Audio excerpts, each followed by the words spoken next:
할렐루야. 네, 오늘은 요한복음 5장 1절로 18절의 말씀으로 일하신 하나님이란 제목으로 함께 은혜를 나누도록 하겠습니다. 이 앞쪽에 1절부터 18절, 8절까지는요, 이전에 한번 제가 설교한 본문입니다. 여기 본문에 보면 베데스다라고 하는 연못가에 38년 된 병자가 누워 있었죠. 그래서 거기에 있는 목적은 천사가 물을 통할 때 제일 먼저 들어가는 사람 고침받기 때문에 많은 병자들이 누워 있었습니다. 근데 한 사람이 누워 있었는데 예수님께서 그 앞에 가셔서 그 사람이 병이 오랜 줄 알고 물으세요. 내가 낫고 싶으냐 물으십니다. 그러면 정상적 사람 같으면 예, 낫고 싶어요. 그러게 옳은데 뭐라고 얘기하냐면 나를 못에 넣어줄 사람이 없어서 내가 이러고 있습니다. 이런 약간 원망 어린 말투로 대답을 합니다. 그래서 예수님께서 바로 뭐라고 하시냐면 내 자리를 들고 걸어가라 이렇게 말씀하세요. 그러니까 더 놀라운 것은 그 사람이 그 말을 듣고 바로 벌떡 일어나서 걸어가는 겁니다. 자기가 누웠던 자리를 들고 걸어가는 거예요. 얼마나 놀라운 광경이겠습니까? 38년 동안 누워있던 사람이 주님의 말씀 한마디로 벌떡 일어나 걸어가는 그 광경을 여러분들이 상상을 해보십시오. 얼마나 놀랐겠습니까? 사람들이 감탄하고 찬양하고 감격할 거 아닙니까? 근데 오늘 본문에 보면 한 사람이 그걸 보고 왜 당신 안식일인데 움직이느냐? 이렇게 얘기를 하는 겁니다. 안식일인데 왜 걸어가냐? 이런 식으로 이 말을 시비를 거는 거죠. 그러니까 본문에 보면 뭐라고 나왔냐면 이 사람이 이렇게 대답합니다. 나를 낫게 한 그 사람이 자리를 들고 걸어가라고 해서 내가 일어나 걸어간 겁니다. 이렇게 얘기를 하는 거죠. 그러니까는 누가 그랬느냐라고 물으니까 이 사람이 예수님을 찾는데 예수님께서 이미 그 자리에 안 계셨어요. 나중에 본문에 보면 이 사람이 다시 성전에서 예수님을 만납니다. 그 예수님께서 이 사람에게 이렇게 말씀하시죠. 내가 나았으니 더 심한 것이 생기지 않도록 다시는 죄를 범하지 말라. 그러니까 이 사람이 병의 원인이 죄라고 하는 것을 알려주시는 겁니다. 죄가 원인이 돼서 이 사람이 병 중에 고통받았다는 것을 암시하는 내용 아닙니까? 근데 이제 중요한 것은 뭐라고 하냐면 이 사람이 이제 이렇게 예수님을 만나고 나서 사람들한테 알립니다. 나를 고치시는 분 예수님입니다. 라고 알리니까 여기 16절입니다. 안식일에 이러한 일을 행하신다 하여 유대인들이 예수를 박해하게 된지라. 안식일에 일을 했다는 겁니다. 그러니까 사람이 치료되고 나았다는 것이 중심이 아니라 안식일에 일해서는 안 되는 안식일에 일을 했다는 그것 때문에 예수님이 핍박의 대상이 된 겁니다. 이게 얼마나 아이러니한 일입니까? 여러분 그럴 수가 있습니다.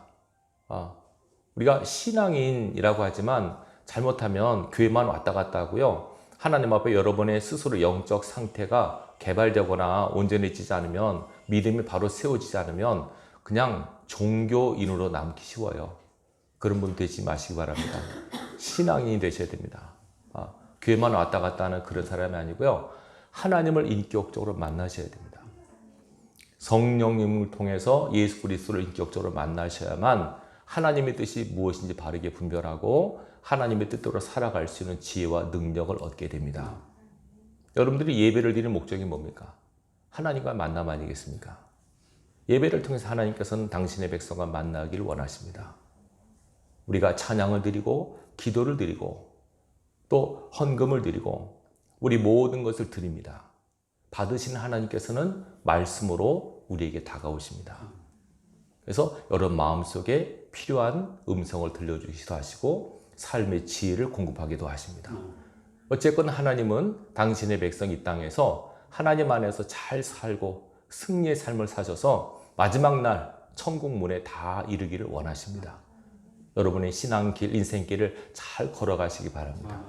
한 주간 동안 여러분이 피곤하고 지친 삶을 사시고 이렇게 주일날 와서 예배를 드릴 때에 걸어가신 하나님 앞에서 여러분의 영혼이 새로워지고 충만해지는 은혜를 입는 겁니다. 예배를 드릴 때 은혜가 임합니다. 복이 많은 법입니다. 그냥 오는 게 아니라 드림이 먼저입니다. 하나님 앞에 여러분 중심을 드리십시오. 드릴 때 하나님께서 받으시고 복을 주십니다. 오늘 본문에 보시면 이 바리새인, 이 유대인들이 얼마나 이게 종교성만 있습니까? 신앙심은 없고. 그래가지고 안식일날 일해서는 안 되는데 일했다는 거 그 하나 가지고 지금 이 사람이 38년 동안 못 움직였다고 움직인 게 얼마나 놀라운 기적입니까? 이런 기적이 일어났음에도 불구하고 그냥 왜 안식일날 일하느냐? 이거 갖고 시비를 거는 겁니다. 여러분, 예수님께서 사역을 하실 때 가장 많이 책 잡힌 것 중에 하나가 이겁니다. 안식일날 왜 일하느냐? 다른 일이 아닙니다. 안식일날 고치신 거. 병 고치시고 귀신 내쫓고 이런 일을 했다는 것으로 예수님의 핍박의 대상이 된 겁니다. 자, 얼마나 아이러니합니까? 자, 예수님께서 이런 책을 잡히시고 책망을 받으시니까 예수님께서 그들의 말을 들으시고 하신 말씀이 오늘 설교 제목에 나옵니다. 17절입니다. 다 같이 한번 17절 같이 읽겠습니다. 예수께서 그들에게 이르시되 내 아버지께서 이제까지 일하시니 나도 일한다. 왜 일하느냐? 안식일날 일해서는 안 되는데 왜 일하느냐? 라는 그들의 물음에 예수님께서 단호하게 말씀하세요. 우선은 하나님을 내 아버지라고 칭하십니다. 이것도 굉장히 파격적인 말입니다. 당시로서는 거룩하신 하나님을 아버지라고 부른다는 것이 이게 있을 수가 없는 일인데, 아니 웬 청년이 30살밖에 안 먹은 청년이 하나님을 아버지라고 하니까 얼마나 놀랐겠습니까? 내 아버지께서 일하신다. 뭐라고 하냐면 이제까지, 지금까지, 지금도 일하고 계신다는 거죠. 이제까지란 말은 이 지금 시점, 이 안식일, 일해서는 안 되는 그 시간도 일하고 계신다는 겁니다. 그러면서 아버지가 일하시는데 나도 일한다. 이렇게 말씀하시는 겁니다. 그러니까 이게 옳은 말인데 그들이 얼마나 거북하게 들었겠습니까? 두 가지 다 하나님을 아버지라고 부르다니. 감히 여호와의 이름도 부르지 못했던 유대인들이 하나님을 아버지라고 부른다 자체도 거스리고, 두 번째는 아니 안식일날 일하면 죽인다고까지 하셨는데 안식일날 일을 하다니, 그것도 하나님이 일하셔서 나도 일한다고 하다니 얼마나 기분이 팍 상했습니다. 그리고 본문에 보세요. 그래서 이제 그들이 뭐라고 하냐면 18절 유대인들이 이로 말미암아 더욱 예수를 죽이고자 하니, 바른 말을 하고 진실을 말하면 뭔가 도전을 받고 깨달아야 되는데 죽이려고 덤벼듭니다. 이게 얼마나 아이러니합니까? 자, 두 가지 이유죠. 첫째, 안식일을 범한 죄. 두 번째는 하나님을 친아버지라고 해서 자기를 하나님과 동등으로 삼았다고 하는 죄. 이걸 제목을 가지고 예수님을 핍박하고 죽이려고 한 겁니다. 예수님은 사람을 고치시고 죽게 되었습니다. 이게 정말 얼마나 억울한 일입니까? 자, 그래서 오늘 이 시간에는 이 사람이 병 고침 받고 은혜 입었다는 것도 물론 중요하지만 예수님께서 하신 말씀 중에서 우리가 한번 생각해 볼 말이 하나님께서 일하신다는 말씀. 일에 대해서 한번 은혜를 나누고자 합니다. 여러분 한 주간 동안 일하셨죠? 가정에서, 일터에서 여러분 일하셨습니다. 자, 일하는 게 복일까요? 복이 아닐까요? 별로 대답 없으시네요. 예, 복입니다. 일하는 건 복입니다. 일하는 건 복입니다. 진짜 복입니다. 왜냐하면 일을 제일 먼저 하신 분이 누군가요? 하나님이십니다. 천지 창조하시죠? 하나님이 6일 동안 세상을 창조하셨습니다. 일하셨습니다. 그리고 7일째 안식일날 쉬셨습니다. 또 오해하는 것이 하나님께서 피곤해서 쉬시고 그런 게 아니고 일을 안 하셨다는 겁니다. 창조 사역을 안 하신 겁니다. 자, 제일 먼저 일하신 분 하나님이십니다. 그래서 일 자체는 복입니다. 일 자체가 복이라고 하는 것을 느낄 수 있는 가장 확실한 방법은 일 없이 실업자로 한번 살아보시면 일이 얼마나 소중한가 하는 것을 아실 겁니다. 물론 너무 일이 피곤하고 많아서 지치는 것도 어렵겠지만은 일 자체는 복입니다. 근데 인간의 죄와 타락으로 인해서 일에 고통과 수고와 아픔이 따르게 되었습니다. 아담에게는 땀을 흘려야 되고 하와는 해산의 고통이 있고, 만약에 그게 없었으면, 죄를 안 졌으면은 아담도 그냥 설렁설렁 해도 다 먹고 살 수 있게 하셨을 거예요. 하와도 그냥 여인들도 애를 쑥쑥쑥 잘 낳았을 거예요.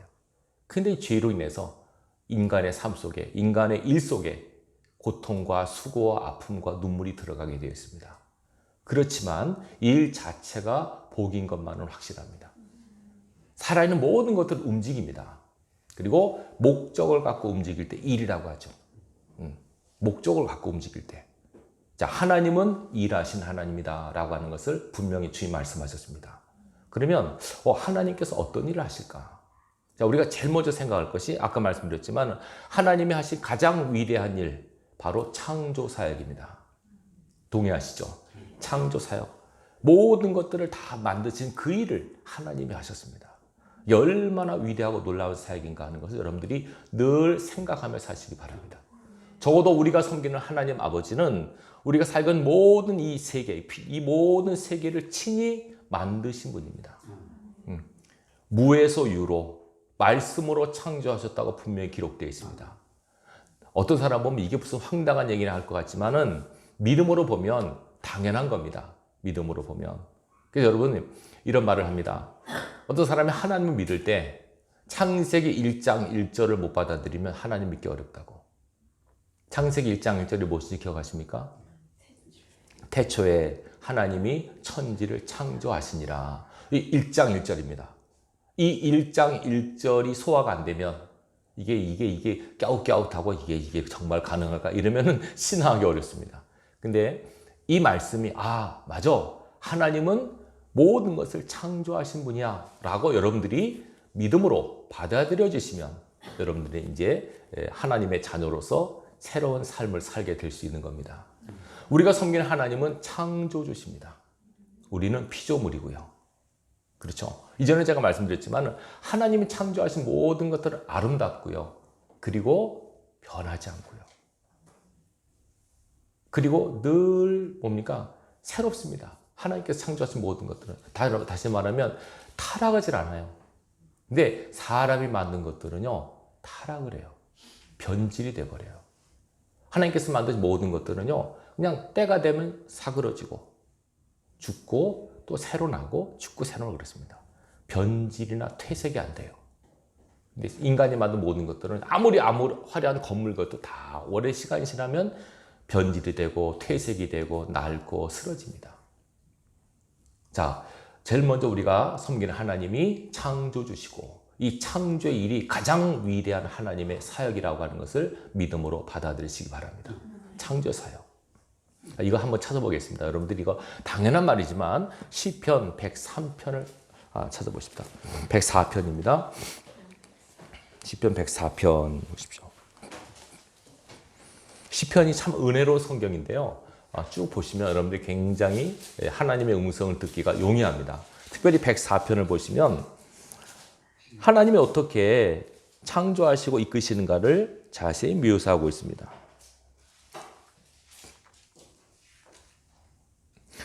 1절부터 쭉 읽으면 좋겠지만 시간상 자 보십시오. 10절부터 볼까요? 시편 104편 10절부터 쭉 보겠습니다. 제가 읽을게요. 여러분들이 눈으로 읽으시기 바랍니다. 여호와께서 샘을 골짜기에서 솟아나게 하시고 산 사이에 흐르게 하사 각종 들짐승에게 마시게 하시니 들나귀들도 해가라며 공중의 새들도 그 가에서 깃들이며 나뭇가지 사이에서 지저귀는도다. 그가 그의 누각에서부터 산에 물을 부어주시니 주께서 하시는 일의 결실이 땅을 만족시켜 주는도다. 그가 가축을 위한 풀과 사람을 위한 채소를 자라게 하시며 땅에서 먹을 것이 나게 하셔서 사람의 마음을 기쁘게 하는 포도주와 사람의 얼굴을 윤택하게 하는 기름과 사람의 마음을 힘있게 하는 양식을 주셨도다. 여호와의 나무에는 물이 흡족하며 곧 그가 심으신 레바논 백향목들이로다. 새들이 그 속에 깃들이며 학은 잣나무로 집을 삼는도다. 높은 산들은 사냥을 위하며 바위는 너구리의 피난처로다. 여호와께서 달로 절기를 정하시며 해는 그 지는 때를 알도다. 주께서 흑암을 지어 밤이 되게 하시며 삼림의 모든 짐승이 기어나오나이다. 젊은 사자들은 그들의 먹이를 쫓아 부르짖으며 그들의 먹이를 하나님께 구하다가 해가 돋으면 물러가서 그들의 굴 속에 눕고 사람은 나와서 일하며 저녁까지 수고하는도다. 여호와여 주께서 하신 일이 어찌 그리 많은지요. 주께서 지혜로 그들을 다 지으셨으니 주께서 지으신 것들이 땅에 가득하나이다. 거기에는 크고 넓은 바다가 있고 그 속에는 생물 곧 크고 작은 동물들이 무수하니이다. 그곳에는 배들이 다니며 주께서 지으신 리워야단이 그 속에서 노나이다. 이것들은 다 주께서 때를 따라 먹을 것을 주시기를 바라나이다. 주께서 주신즉 그들이 받으며 주께서 손을 펴신즉 그들이 좋은 것으로 만족하다가 주께서 낯을 숨기신즉 그들이 떨고 주께서 그들의 호흡을 거두신즉 그들이 죽어 먼지로 돌아가나이다. 30절 주의 영을 보내어 그들을 창조하사 지면을 새롭게 하시나이다. 여호와의 영광이 영원히 계속할지며 여호와는 자신께서 행하신 일들로 말미암아 즐거워하시리로다. 아멘. 자, 너무 이 장면을 여러분 상상해 보십시오. 하나님께서 모든 것을 만드실 뿐만 아니라 당신께서 만드신 모든 것을 다스리고 계십니다. 동물, 식물, 산, 나무, 숲, 꽃 이런 것들 다. 사람은 아무것도 만들 수 없습니다. 그죠? 하나님께서 만드신 자연 속에서 우리는 살고 있을 따름입니다. 예수 믿어서 제일 먼저 변한 것 중 하나가 관점, 가치관, 사고방식이 바뀌죠. 살면서 아침에 일어나 눈을 뜨면 태양, 하나님께서 만드신 광명, 밤의 달, 별들, 산과 숲과 바다와 산에 흐르는 시냇물, 골짜기, 숲과 나무와 꽃들, 모든 것들 이거 다 하나님의 창조물, 하나님의 솜씨입니다. 여러분 이런 것들이 보여주시고 느껴질 수 있길 바랍니다. 그래서 여러분들이 상처를 입거나 이렇게 힘들어하신 분들이 자연 속에 가면 치유가 돼요. 하나님께서 만드신 모든 것들은 치유의 능력이 있거든요. 그 속에서 자연 속에서 신비한 하나님의 손길이 있어요. 오늘 본문에 보면 30절이죠. 30절 보면 주의 영을 보내어 그들을 창조하사 지면을 새롭게 하십니다. 이건 하나님의 창조 사역은 창세기만 끝인 것이 아니라 지금도 계속 하나님께서 이 땅에 보세요. 살다가 동물이나 사람이 살다가 죽잖아요. 다시 태어나지 않습니까? 그 영을 하나님이 보내신다는 거죠. 어떤 생명이 태어날 때 그 영이 하나님께로 온다고 말씀하고 있습니다. 그래서 한 세대는 가고 또 한 세대가 태어나고 한 세대가 가고 또 계속 흘러가는데 흘러가는 시간 속에서 하나님께서 계속 지면을 새롭게 하신다는 거죠. 얼마나 놀라운 하나님의 솜씨입니까? 여러분들이 꼭 신앙할 때 꼭 이 자연 속에서 하나님의 손길과 하나님의 숨결, 하나님의 솜씨를 느끼고 체험하시고 감탄하시고 감격하시고 찬양하길 바랍니다. 얼마나 이거 굉장히 중요한 겁니다, 여러분. 많은 사람들이 너무나 바쁘게 살다 보니까 그냥 이 놀라운 하나님의 은혜를 당연한 게 생각합니다. 숨 쉬는 공기, 그죠? 맛있는 물, 요새는 돈 주고 사 먹지만 옛날에는 물 그냥 아닙니까? 좀 있으면 모르게 하도 이제 시대가 어려워져가지고 이제 공기도 사 먹어야 될지 모르겠어요. 어쨌든 다 하나님께서 그냥 주신 겁니다. 살라고 우리에게. 다 하나님께 살라고 모든 걸 만드셨습니다. 창조주 하나님의 손길, 하나님은 창조하시는 분이시고 지금도 하나님의 창조는 계속 이어지고 있다고 말씀합니다. 여러분들이 힘들고 어려우실 때 성경을 보시면 좋겠지만 안 되시면 그냥 어디 높은 산이라는 데 가서 한번 둘러보세요. 얼마나 좋습니까, 여러분? 한라산, 바다, 산과 들과 바다가 다 있는 곳입니다. 여기 제주도는. 가서 한번 보세요. 얼마나 아름답습니까? 여러분, 사람이 건강한 것은요, 그 사람이 감성에 살아있을 때 건강하다는 거예요. 여러분, 이게 여기 그 제주도에 관광 오는 분이 왜 옵니까, 여기? 자연을 구경하러 온 겁니다, 여기. 물론 뭐 썰매 타러 오고 뭐 먹으러 오겠지만 이 자연을 구경하러 오는 겁니다. 보면서 어떤 생각이 됩니까, 여러분? 두 가지 풀이 나옵니다. 영어로. 원더풀, 뷰티풀. 정답이시네요. 원더풀과 뷰티풀이 나와야 돼요. 아시겠죠? 그거 안 나오는 사람은 죄송하지만 문제가 심각한 겁니다. 네, 심각한 겁니다. 이전에 제가 보면요, 육지에 있을 때 등산을 제가 예전에 북한산 북한산이라고 있습니다. 서울에. 거기 살았는데 등산을 해요, 사람들이. 그러면 산에 등산하면 여러 가지 목적 중 하나가 이제 건강을 위해서 맑은 공기를 위해서 가지 않습니까? 그래서 등산 가서 거기 산꼭대기에서 담배를 피워요. 그 좋은 공기를 놓고 거기서 담배를 피우는 거예요.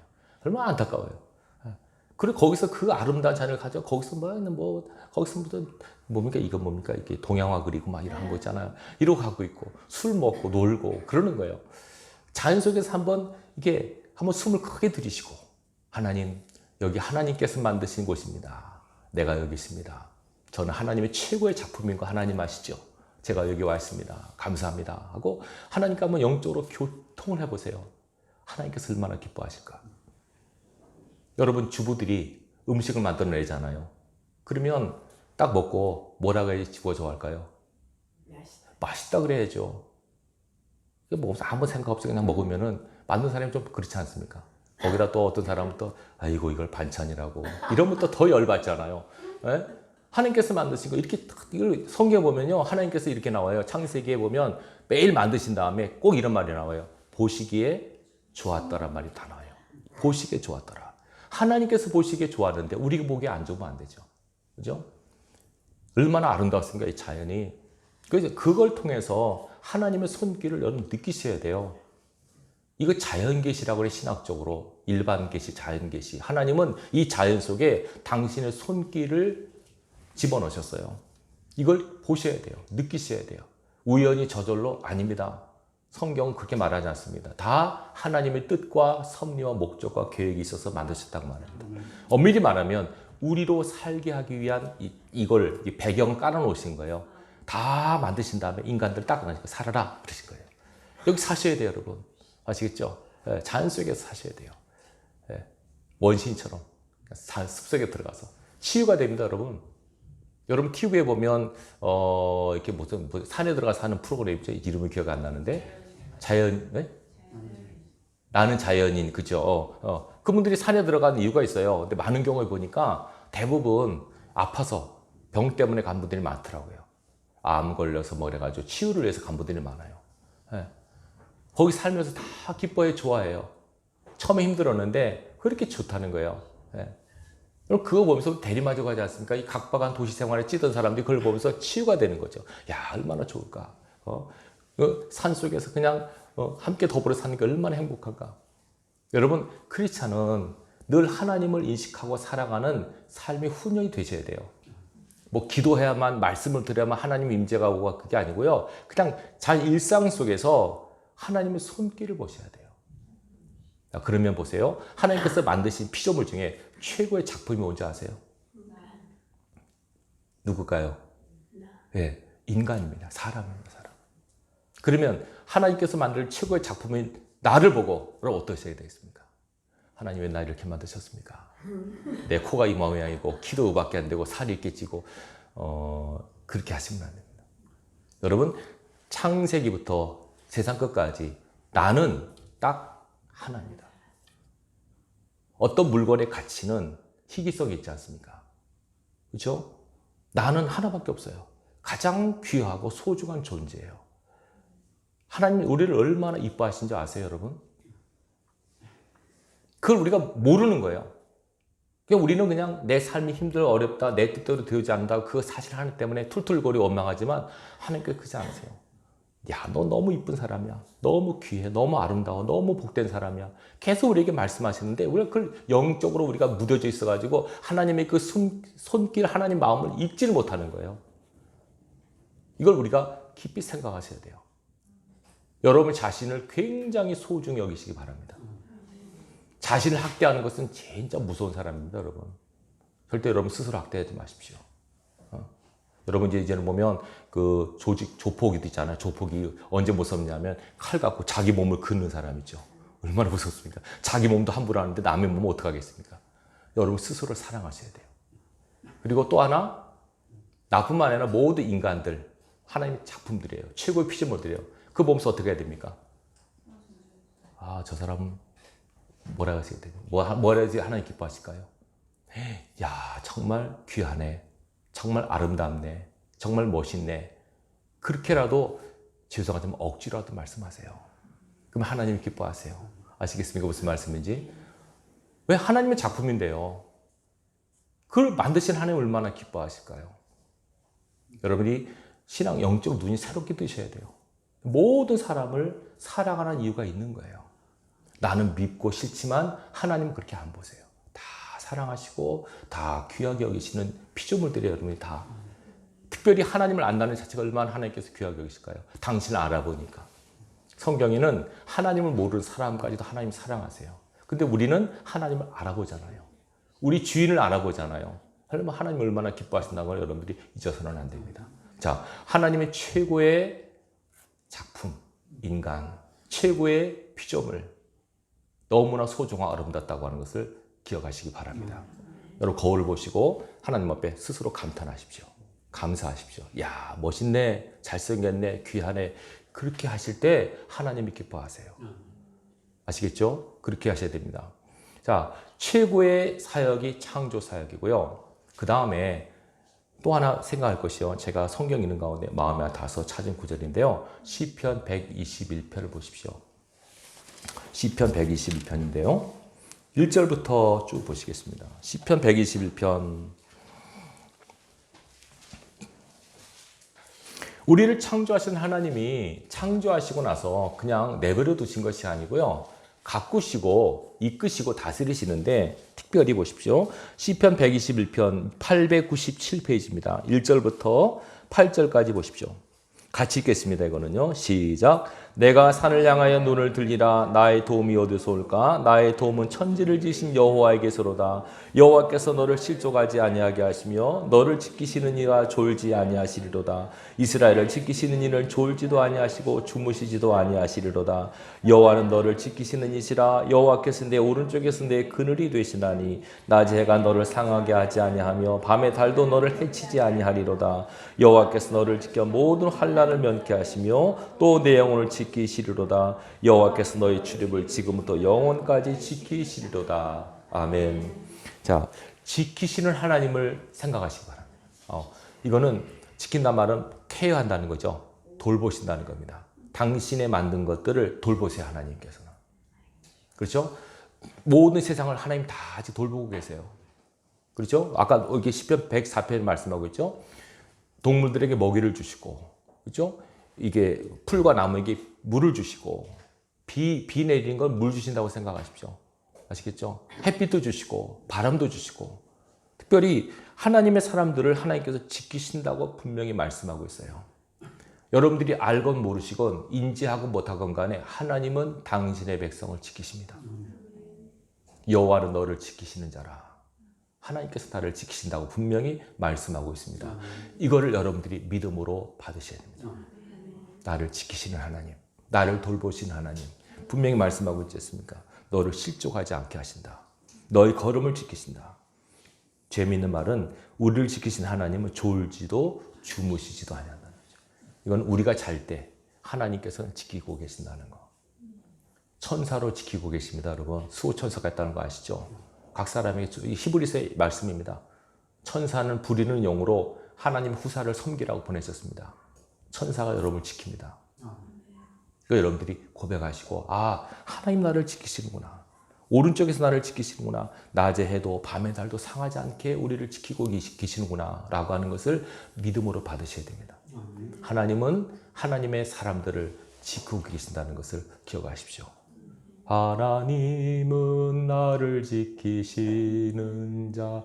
그죠? 그 노래 아시죠? 네, 그 얼마나 좋습니까? 하나님은 나를 지키고 계신다는 거 꼭 기억하시기 바랍니다. 그 다음에 하나님이 하시는 일, 가장 중요한 일 중에 하나는 구원입니다. 이거는 제가 말씀 안 드립니다. 자, 아는 얘기 아닙니까? 구원, 왜 구원이 필요할까요? 인간은 타락하기 때문에. 죄를 지니까 반드시 구원이 필요합니다. 그래서 하나님은 보다 못하셔서 첫 번째는 물로 심판하셨지만 두 번째는 아들을 보내시기로 결정하시고 아들을 통해서 아들의 생명과 우리 생명을 바꾸셨습니다. 십자가를 통해서 하나님 우리를 사랑하신다고 하는 걸 보셨습니다. 십자가를 받아들이는 것은 하나님의 사랑을 받아들이는 것과 똑같습니다. 얘들아, 내가 너를 이렇게 사랑해서 내 아들을 너에게 주는 거야.